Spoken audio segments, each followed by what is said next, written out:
much for joining us at Rafiki Technologies for part 2 of our Evolution series. And today we have Jan Eden with us. So as we all know, returning to work as usual isn't realistic right now. Companies are having to implement innovative tactics to compete in this time of uncertainty. Strong leadership skills are something that are learned and constantly evolving with new ways to motivate teams and drive more business opportunities. So today we'll learn about the latest technological advancements to help streamline operations, enhance communication, and generate more efficiencies within your company. As I said, we're really happy to have Jan Eden with us. Jan is the founder of Jan Eden and Associates, specializing in executive and sales development, professional reinvention, and career transition. We also have Naheed Shivji. Naheed is a founder and president of Rafiki Technologies, and moderating today is Alyssa Grona, who is our marketing specialist. So let's get started with Alyssa. Thank you, Holly. Thanks everybody for joining us today. We're super excited to have Jan Eden joining us too, and this is our second Evolution Series event for Rafiki. We'll just start with letting Jan and Naheed both introduce themselves, and then we can get going with the Q&A portion. So Jan, why don't you tell us a bit about yourself? Yes, I've been privileged to work in my field for 26 years. It's my 26th year this year. I've seen amazing things in different companies. I've worked with a variety of industries. And I've evolved over 26 years. When I first started, the title of my business was called CEO in Training. And when I would go to events, I'd have a name tag, and the company was called CEO in Training, and people would say, "Oh, are you a CEO in Training?" So I had to change that very quickly because they weren't getting the message. It wasn't coming across the way that I wanted it to. So I've had the privilege, and many of my clients will be on the call today, and I've learned so much in my 26 years. And hence, that's where the 21st century mindset evolved, was through working with the most exceptional people, wanting to become better business people, better executives, and better humans. So knowing that we're in a new time, without realizing it when I created this whole, new branding of about 15 years ago, that we would be living in these times at this moment in time. So everything I'm going to share today will be very relevant to the conversation. Yeah, absolutely. Thanks, Jan. Naheed, why don't you tell us a bit about yourself? Sounds good. So my name is Naheed. I've been with Rafiki since last 18 years now. Time flies. So Rafiki has always been an evolving company. We started off in consulting, as well as technical support, and then went back to consulting in oil and gas, as well as seismic, data processing, data management, as well as communication. Consulted for companies like TELUS, Shaw, Bell, just to name a few, in the communication and ISP space, as well as a few other seismic up and coming companies, as well as established companies. And so we have always evolved from the time of inception. So from consulting side of things, then we adapted to the IT model, where it was a break-fix model. The internet was evolving at the time, and Rafiki evolved with that. At the same time, we started expanding in the IT space and changed to managed IT services company, where we were supporting clients in oil and gas, automotive, dental medical, just to name a few. And so basically we were a Calgary company, expanded to Edmonton, Red Deer, and recently, about a year and a half ago, we also expanded in Ontario, in the Toronto area. As far as technologies are concerned, we've kept on evolving. So for managed IT services, we continue to add more services, more support, more technologies in terms of voice over IP, in terms of design, implementation of security solutions, as well as disaster recovery and business continuity plans. And from there, recently, we've also increased our presence into custom software development, as well as have become part of IoT space as well, which is Internet of Things. And we're also a proud member of Alberta IoT as well. And with our background in custom software as well as IoT, we're expanding or evolving those side of things as well right now, and expanding our business into the verticals that we currently support. So that's Rafiki. Great, thanks, Naheed. All right, we will start the Q&A portion here. So, Jan, you've been studying and speaking about global disruption and change, and the results of your studies have told you that there is a need for business leaders to develop what you call a 21st century executive mindset. You say this mindset is currently forming, so can you tell us what exactly is a 21st century mindset? Well, you know, when you think about the 20th century mindset, which most of us have been, you know, we've worked in that type of mindset, which is no longer, you know, is relevant any longer. And the way we did business, way we did things in the 20th century, people won't follow going forward. So how I define it is that the 21st century embodies an advanced level of consciousness, self-awareness, resilience, and thinking differently. Therefore, new ways of thinking, tools, capabilities, expertise need to be realized and incorporated within our lives and businesses. So it's a different way, you know, like we are thinking differently most of the time, but this is a consciousness of thinking differently.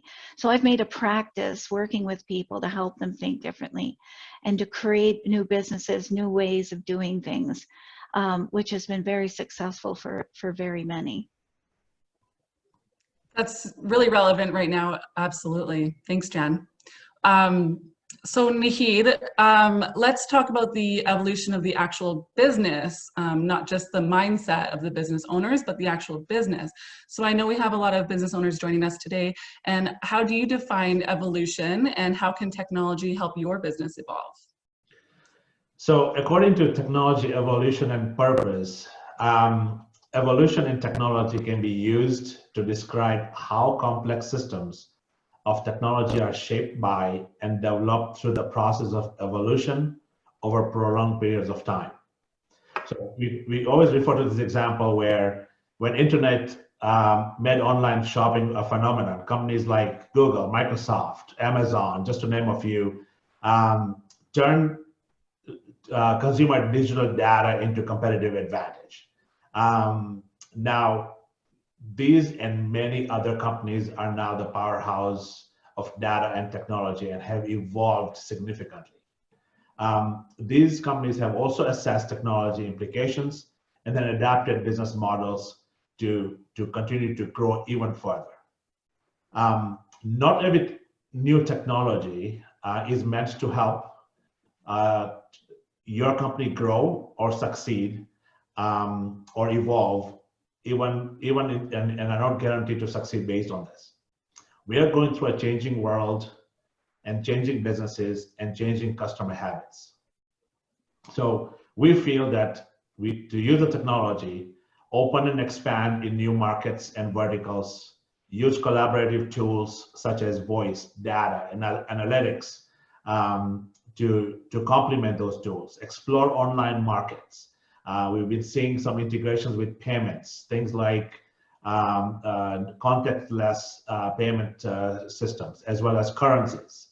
Operations, think about the change and how it will affect your business strategy, including your staff, and if they are open to those changes and to those adaptability. So that's how we are defining evolution. Okay, great. Yeah, technology certainly plays a huge role in business growth for sure. Jen, maybe you can talk a bit about how a 21st century mindset supports employed executives, business owners, self-employed people, consultants, and even startup entrepreneurs, especially during this unprecedented time we have here with COVID-19. Well, two things that come to mind that I want to bring up is validation and doing the right thing.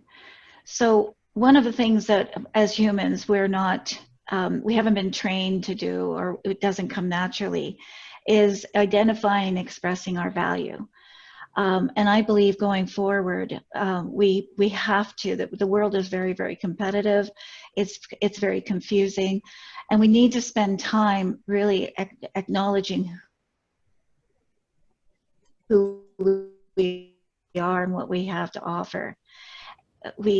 I think the world right now, with the mental health issues, with all the things that are happening with COVID, people, losing their jobs, and they're being, self-isolated, and with just the world in the craziness that it is, we need to stop and, not only validate ourselves, but validate others. And one of the things that I do in my practice is I teach executives how they can impulsively validate. So we do validations, like we have awards that, like Christmas, we give, belt buckles away for people who've spent 25 years in business. But I believe that with mental health that we're learning about right now, and we're starting to accept that this is an issue, that people are suffering from mental health issues. I believe validation is a healing medicine. I've seen it in action. I've actually witnessed it, where when you impulsively validate another, they change their self-esteem, and their humility at the same time, where a lot of people, particularly Canadians, right away they resist it. Oh, no, you're saying something about me, and they won't receive it. It's like you're talking a foreign language to them. But what I've witnessed is that if you actually consciously pay attention to another person and sincerely share what value they bring, what companies do in the 20th century mindset, which we all are aware of, is what happens is you do get negative validation. So when you're brought in for a review, it's always telling you what you're not doing. Immediately, it's always looking at the criticism. No one's taking inventory of whether or not you're doing a good job or not. And what people need is they need validation. They need to know that they're a good employee. They need to know that they're doing a good job for the company, because people take pride in their work.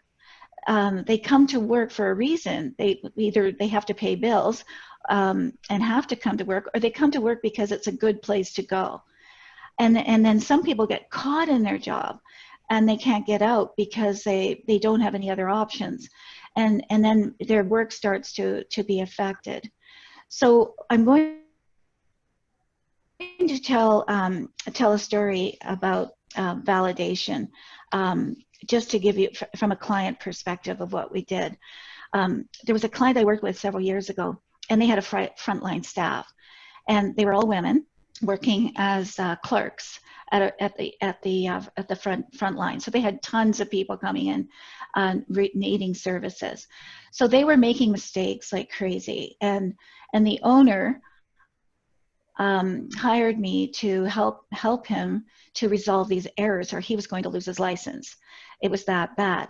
And so I said, well, let me just find out, why are they working here? Where are they coming to work? So they were getting minimum wage, and he wanted to give them a raise. He figured by giving them a raise, they would stop making the mistakes. I said, no, that's not going to happen. We have to find out why they're there in the first place, and we need to understand why they come to work every day. And then we can see what we can do to honor them if they stop making mistakes. And so I interviewed, there were 13 of them. I interviewed them and found out. So these were the simple things they were needing. One wanted to take their family to Disneyland. Most of the women wanted save up enough money to buy their first home. And many wanted a cleaning lady so that they could spend Saturdays with their family, because most of them were single mothers. So I took that information back to the owner, and I said, this is where we're at. This is why they're coming. And we need to put a plan together for them to be honored and to also solve your problem. So what he did is, if they stop making mistakes, and we had to get some new training in, if they stopped making mistakes, and we put a scorecard together so that they could see that they were moving forward, that he would match their savings to actually help them pay for their mortgage. They matched the savings for going to Disneyland for this one lady, and then everyone got a cleaning lady for Saturday. So Saturdays, they had a cleaning lady, which when we did the numbers and we looked at the numbers, first of all, if he lost his license, he'd be in deep trouble. So the numbers, didn't matter. All he wanted to do was to make sure he didn't lose his license, because it was a cash machine. He was making a money hand over fist, and it was a cash business. So to make a long story short, the women actually got their first homes. They all had a cleaning lady, and everything changed. The whole culture changed because we actually paid attention to why they were working there and how he could honor them and validate them. That's super interesting. Can you talk about, is there an example of other ways to validate employees that are more attainable, maybe for small businesses too? Yeah, so one way, a very simple way, and a couple things. One is to make a list. To make a list of your employees, your suppliers, all the people that have been instrumental in making you successful. And in that list, think of impulsively validating them. So it doesn't have to be expensive. You will probably have to spend money. But when we look at the mental health of a person, we don't know what's going on in their personal lives. And anything that brings, their awareness to the value of them is game changing. It's just game changing. So if you had a list of all, and you noticed, all employees, I believe, want to know in a company is they're being recognized for a good job they're doing, particularly females. I know men do it in a different way, but women, they're doing, their job description, they're probably doing 14 different things other than their job description, adding more value to their job. That's just what women do. So whoever they report to needs to see that. They need to pay attention to it. And when they pay attention, there may not be the opportunity to come up and say, wow, you're doing such a great job. What they need to do is actually find a moment and know that person. So give you an example. What are their kids doing? Maybe they can't afford baseball equipment. So the owner would then, say, hey, listen, here's a gift certificate to, a sports store that you can go and buy your child some sports equipment. Not to insult them, but to honor them. And, different things that matter to that person. I can guarantee you 100%, that person will come to work the next day. They were dedicated for life. They're going to give so much more to that job than anyone can ever imagine. Because all you've done is you've triggered the value within them and honored it without making it a ceremony. After 25 years, you get the belt buckle. Right, that's a much more personal. 25 years. Yeah, that's a much more personal approach. And that's it's a really consciousness. Yeah. And that's what I see as being in the 21st century mindset. We've got to think differently. We have to throw the old ways away and actually pay attention to what matters. The other thing, a simple thing that we all should be doing, and I've just started to do it even more, is LinkedIn. Validate people on LinkedIn. Actually take time to think about the value they brought into your life. What matters to them that you can honor on LinkedIn? That's a simple way for, from what I'm seeing. It could be, where we all should just be doing that. Here's a great platform that people from all over the world are checking you out, and here you are. I've given validations to some people. Definitely, it's become a top of my list since you asked me to speak at this forum. I'm going, well, I can't tell you to do it if I'm not doing it myself, because that wouldn't make any sense. So I'm going to be very busy in the next few days, just writing up validations on all the people I care about. So that's a simple tool that you can use. Yeah, social media is a great platform for doing employee spotlights or recommendations and all those things. Speaking of social media, maybe we'll talk a bit more about the technology side and how, Naheed, how can technologies support businesses during and after these unprecedented times? And how can executives streamline business processes and operations using technology? So we all know technology is essential for any business to function effectively and efficiently. We think that by improving customer service and communication, by incorporating systems to complement that, I think it's very, very important as we go through this new norm, new world. Whether your customers are interacting with payment systems or visiting your website, they want a seamless experience that will get them what they're looking for without any inconveniences. As far as streamlining operations, tasks that once seemed complicated can now easily be streamlined, even automated using right platforms. Lots of tools, depending on your business, that are available out there that we work with on a daily basis.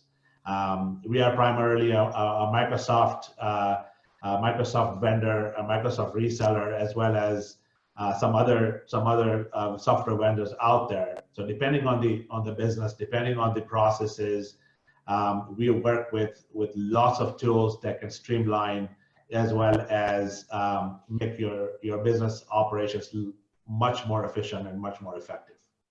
The other thing also is competitive advantage. We all know that technology is continuously improving, and if you're not keeping up with it, simple as that, your competitors will. Staying current with technology will prepare your business for changing consumer demands and expectations. Keeping up with those trends will increase relevancy and customer appeal, which will set you apart from the competition. The other thing we also think is important is that to define an IT strategy within your business. The strategy is basically relevant to your business, your technology needs, and how to evaluate the resources that are available to you. The other thing also is managed services. Technology is a critical part of any business. Many companies, however, don't have the time to keep up with the technological trends because they're evolving so quickly, and to implement new technologies in their business. So with managed services, businesses can offload some of that or all IT tasks to an MSP, which is managed service provider, which assumes an ongoing responsibility on staying on top of latest tools, latest technologies, as well as latest processes. Right, that's great. Yeah, lots of innovative tools out there, always changing and evolving for sure. Thanks, Naheed. So Jan, what new 21st century tools, skills, and capabilities are required right now? Well, one that stands out that I think is very difficult to do for a lot of companies is living corporate values. People have their values posted. One of them usually is integrity. And that's one of the hardest values to live, because with social media, anything can go wrong. Someone takes a picture, they post it on Facebook. So integrity goes out the window. So one of the values that I feel is particularly in these times that needs to be on everyone's wall is the value of respect. And when we respect, first of all, respect ourselves, it trickles down, because then we respect our employees, our suppliers, our investors, our stakeholders, our customers, our clients. We have to be conscious of the respect of one another. And I think by living that can be measured. We can live it. And then the positive by word of mouth advertising that goes out from there, because people feel valued being connected to the company. And interestingly enough, in my 26 years, I've only seen 2 companies out of the many that I've worked with that actually had respect as one of their values. It's not as common as you might think. After I brought it to your consciousness now, everyone's going to want to have respect as their value. And I think it's the only value, because if you have respect, you have integrity. If you have respect, you have loyalty. So when you start to look at words and the meaning of those words, so when you think of the 21st century going forward, we're already in it. We've got a long way to go yet. We've certainly got a lot of cleaning up to do with what's happening in the world. Like it's a total chaos what's going on. So to be centered, to go back into your workplaces, that's what I would incorporate is the value of respect. And then what does that really mean? And I think to really understand it is to ask everyone, what would respect mean to them? You know, we assume we know what others are thinking. And, you know, the other thing we need to eliminate is assumptions. There's so much assumption right now. Assumption that, you know, because we don't know what's going to happen, so we start to assume. I think it's a discipline to identify and then identify the assumptions and remove them, because they're going to bite you in the bum at some point down the road. So those 2 things, with asking what people believe is respect. How do they want to be respected? Simple question. How do I want to be respected? And then that becomes gospel within an organization. So then the owner can say, well, I've heard what you want to be, how you want to be respected. This is how I would like to be respected. So once everybody knows, then we can start to build a culture around that. Yeah, I love that mutual respect. That's a really strong foundation. And rather than just listing corporate values, if you're truly living those values, you're going to have an amazing work culture, right? And long-lasting employees too. Yeah. That's really great advice. So Naheed, how are businesses adjusting and adapting to the changing working environments? It might be even difficult to uphold that culture when employees are working remotely as well. So can you touch a bit about, especially with IT and security considerations, like how are businesses making those adjustments and adaptations with the changing working environments? Yeah, because employees are working from home, personal devices are often being used to access corporate data, corporate networks, and this can present a number of security concerns, especially at attacks and data breaches. Cyber criminals are taking advantage of this disruption and are accessing sensitive information. It is much easier to hack into a personal device not protected by business grade security or business grade firewalls. So we recommend to ensure that your IT companies are monitoring, protecting, and supporting your company networks and remote workers, so your data is protected, as well as making sure that you have the right software, the right practice, as well as the training for your employees, so that they are safe and they're protecting your company, valuable company data. That's great. Thanks, Naheed. Yeah, remote working might be here to stay for many companies for a long time, so that's really important to consider, especially the security side of things. Absolutely. Jen, in developing a 21st century mindset, what value do you offer employed executives or business owners, self-employed people, consultants, and startup entrepreneurs? Well, number one is helping them to think differently. it's not as simple as it sounds. To think differently, first of all, we have to take inventory of, where are they? What have they achieved? What is working, what isn't working? Once we can identify that, then we eliminate things that don't serve anymore. There's a lot of things we do in companies right now that don't serve the future of where we need to go. So the thinking differently is, first of all, how do we stay relevant? It's something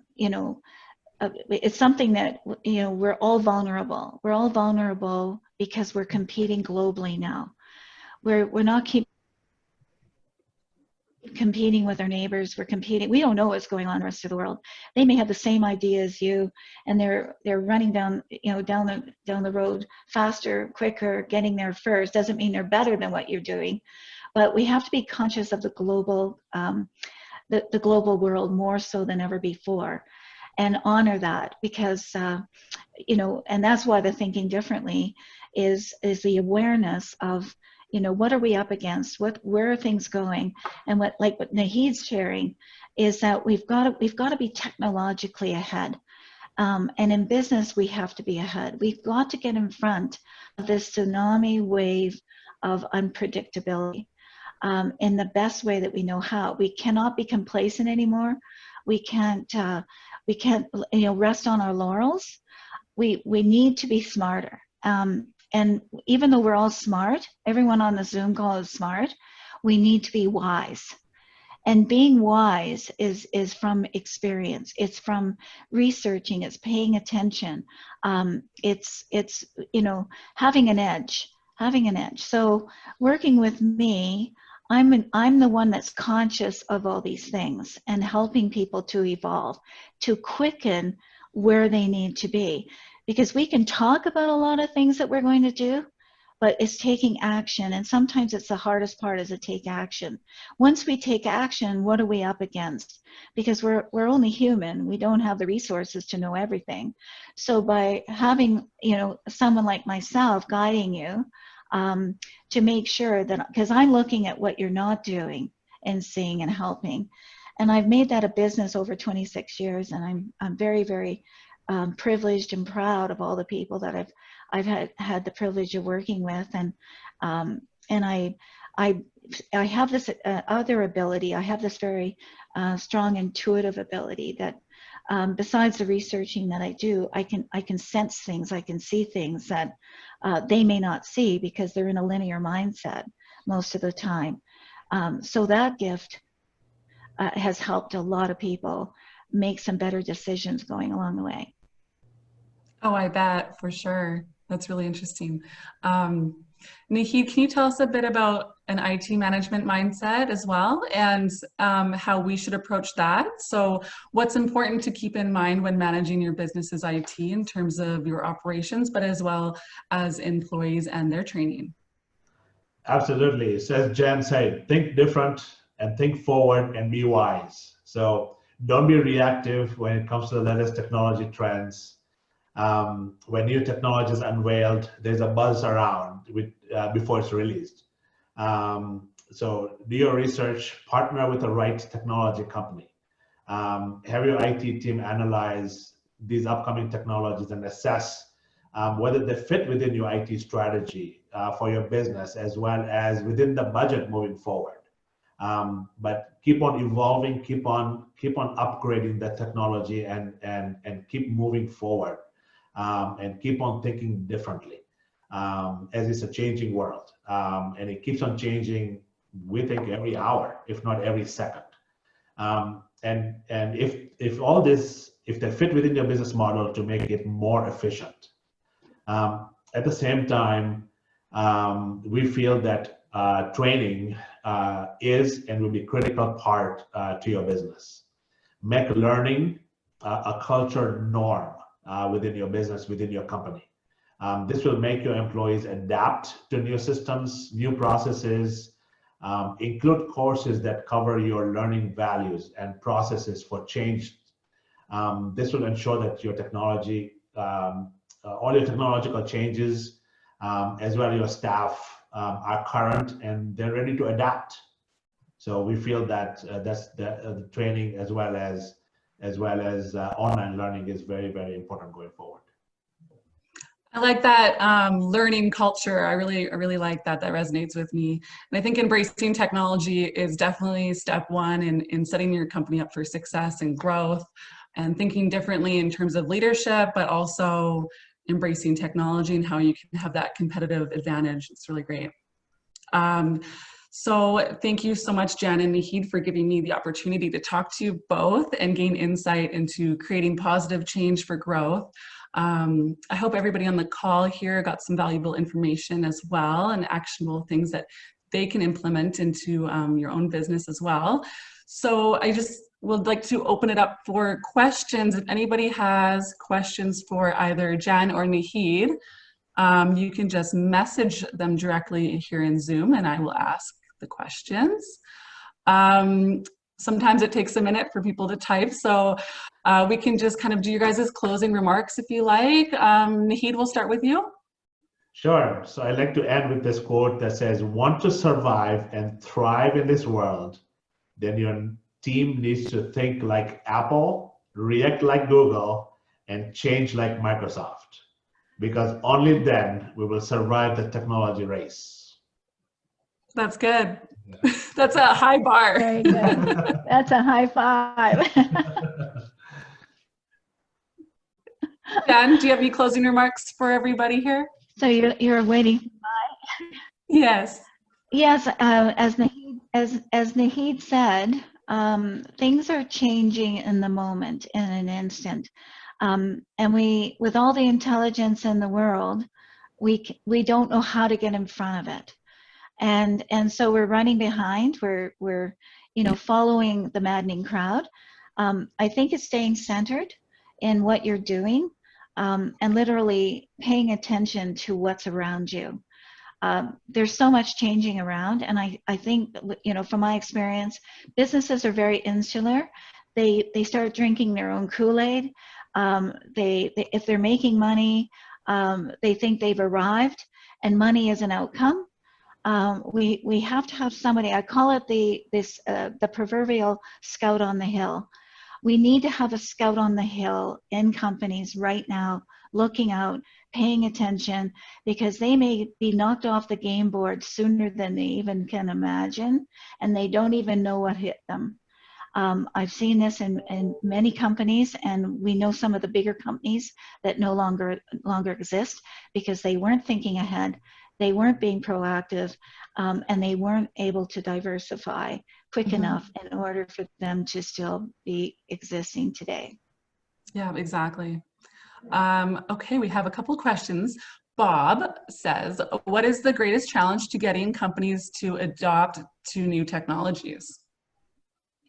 Maybe Naheed, if you could answer that one. Sure. So a lot of companies, up until now, or up until today, I should say, have not considered technology as their main driving force in their company, and envision or look at technology as an expense, as an overhead, and not as a critical tool to drive their business.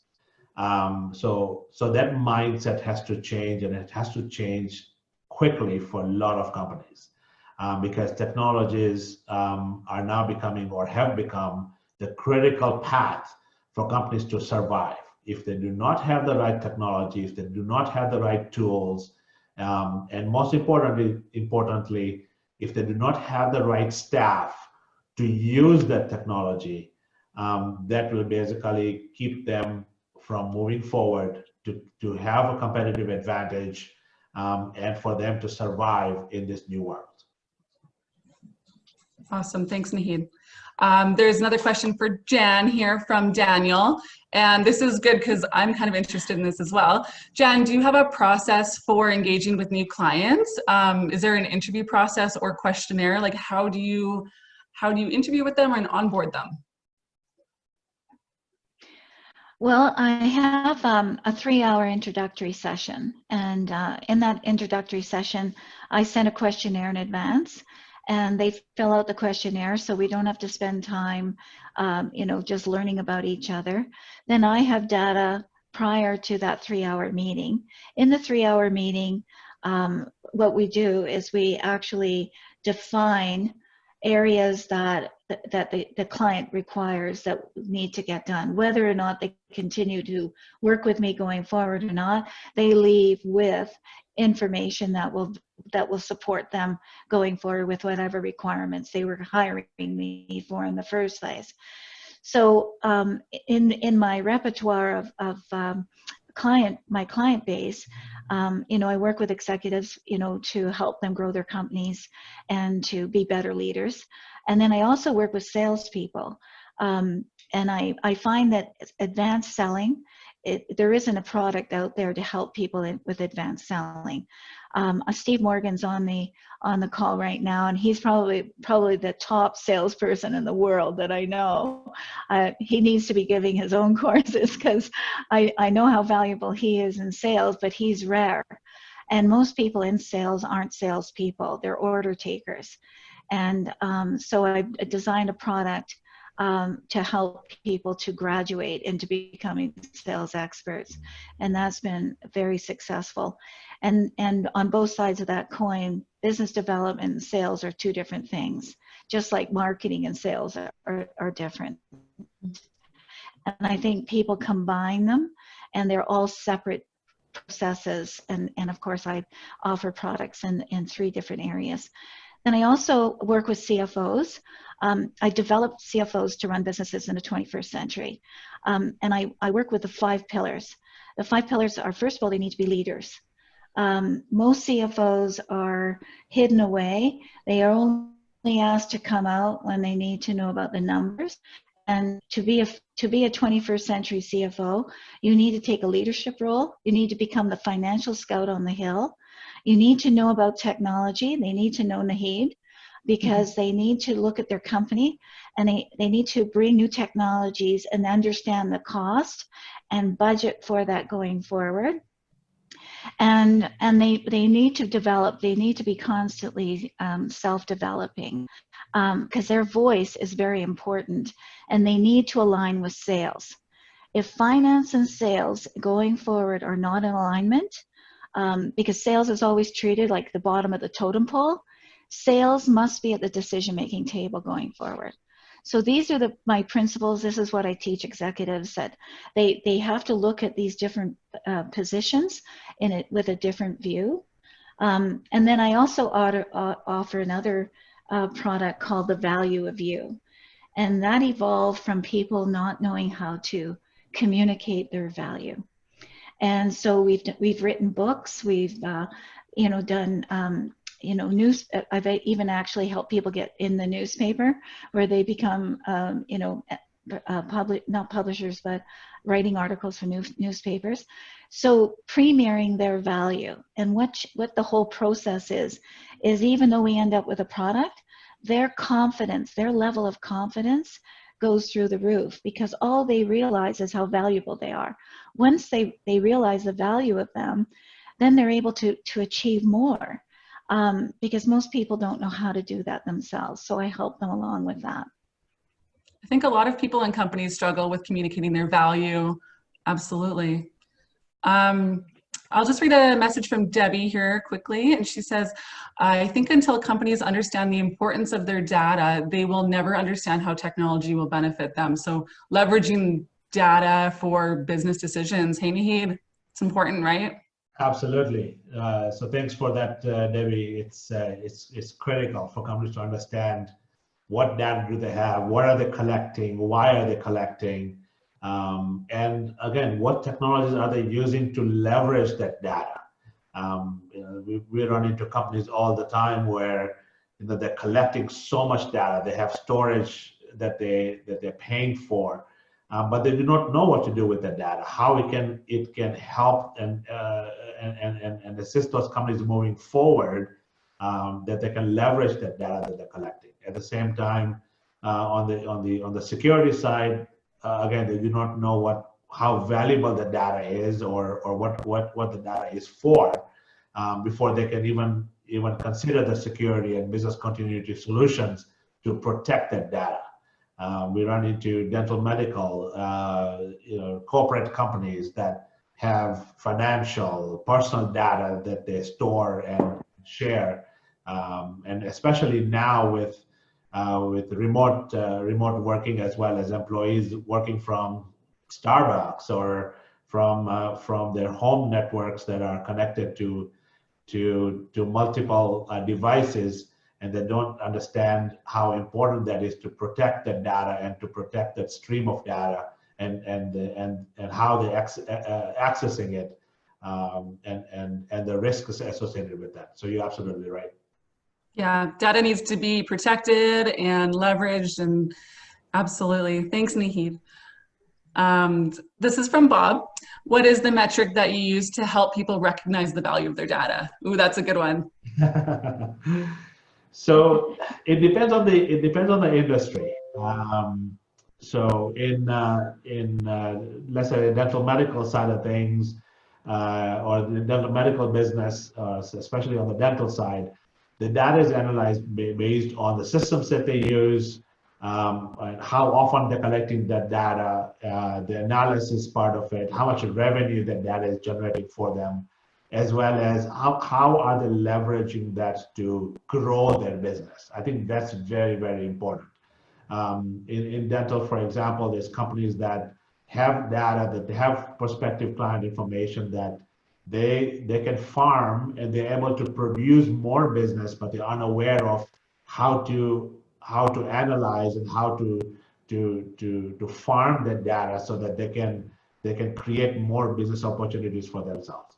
No different than in oil and gas, for example. There's opportunities within opportunities that the data can share, which we think is very important for companies to look at, is analysis, as well as to measure that data and how much business is generating for them, and to keep on farming that data to create more opportunities, more business.